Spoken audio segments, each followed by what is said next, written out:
किताबों की गिनती छोड़ें। बहुत सारे लोग हैं जो अपने फेसबुक पे लगाते हैं मैंने 500 किताबें पढ़ ली, और उनको देखें तो एक नज़र नहीं आती, उनसे बात करें तो एक सुनाई नहीं देती, और सिर्फ जो वो जानते हैं वो उसी ऑथर की कहानी और उसी ऑथर का टूल। सो क्या फ़ायदा है इतनी सारी चीज़ें पढ़ने का। मेरा आपको सिंसियर मशवरा आज के दौर में ये है कि आप 5 किताबें पढ़ लें साल की, वो किताबें जो कि आपको ट्रांसफॉर्म करें, जिनको आप वक्त दें, जिन पे आप गौर व फिक्र करें। मैं आपको एक मिसाल दूंगा। एक किताब है जिम कॉलिंस की 3 किताबें, मैंने बहुत ज़्यादा इंस्पायर हुआ उनसे उस वक्त में, बहुत business education Lee.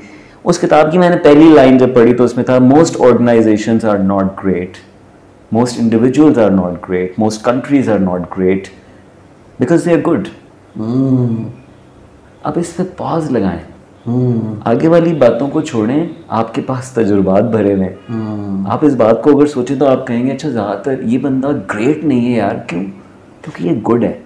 Good is the enemy of great. जब आप गुड होते हैं तो आपको लगता है बस हो गया बहुत। मैं इस पॉइंट पे रुक के 100 मिसालें हमारे कल्चर से निकाल सकता हूँ कि ये चाय वाला भी आगे नहीं बढ़ा, वो बन कबाब वाला भी आगे नहीं बढ़ा, वो उस्ताद भी आगे नहीं बढ़ा, वो स्कूल भी आगे नहीं बढ़ा। ये सब गुण हैं, ये सब कहते हैं अल्लाह का शुक्र है। इन्होंने पॉज लगा दिया। किताबों को ऐसे पढ़ें। जब आप ऐसे पढ़ेंगे ना तो वो किताबी बातें नहीं रहेंगी। यही कहते हैं ना लोग, किताबी बातें।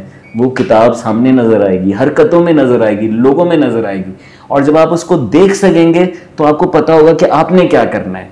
That's when it is really really powerful. आखिर में ये कि जो बिजनेस वाले लोग हैं, आई थिंक अब जितनी किताबें आती हैं और जितना मुसलसल आसान हो गया ये काम, तो बेशुमार ऐसी किताबें आती हैं जो कि रिपीट होती हैं, किसी और की कही हुई बात, 5 किताबों की बात निकल के एक किताब में।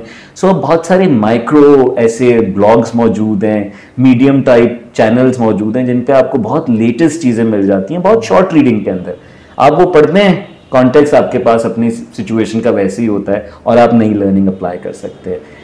किताबों की गिनती से बाहर है, किताबों को अपनाने वाले बने, जो पढ़ रहे हैं उस पर सोचें, गौर व फिक्र करें, सवालात बनाएं। मैंने लोगों की किताबें देखी, उस पर एक निशान नहीं होता यार।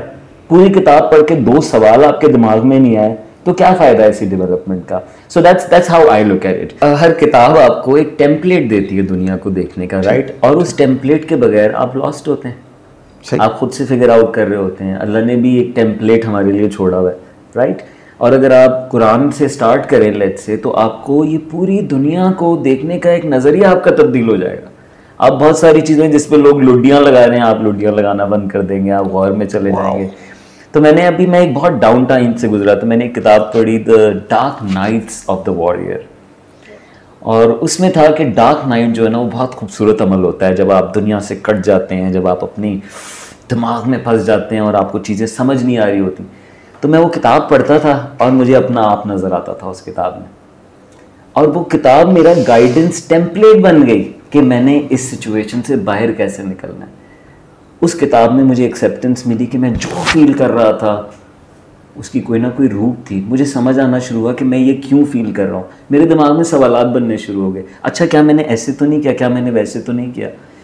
किताब ये ताकत रखती है, आपको ट्रांसफॉर्म कर सकती है अगर आप उसको रिलेट कर सके अपनी ज़िंदगी के साथ। यहाँ एक और बात अहम है कि हर किताब हर किसी के लिए नहीं होती, हर ऑथर हर किसी के लिए नहीं होता। तो मैंने तो जो किताबें पढ़ी उसमें अशफाक अहमद थे, बानू कुदसिया थी, मुमताज़ मुफ्ती थे, वासिफ अली वासिफ थे। यंग एज में जब ट्रेनर नहीं थे और समझ रहे थे ज़िंदगी फेथ को, तो इस तरह की किताबें पढ़ते थे तो बहुत ज़्यादा वो ऑथर पकड़ लेते थे। ज़रूरी नहीं आपको हर ऑथर ऐसे पकड़े। मैं लोगों को कहता हूँ कि किताब लेने भी जाओ तो जाके ज़रा पढ़ो, अगर तुम्हें पकड़ती है ना, पकड़े रखे तो उसको पढ़ना, वरना कोई और उठा लो, तुम्हारे लिए कुछ और इस वक्त के लिए अहम है। हो सकता है ज़िंदगी में इस वक्त आपको इस चीज़ की ज़रूरत हो ही ना, इसीलिए वो आपको अपील नहीं कर रही।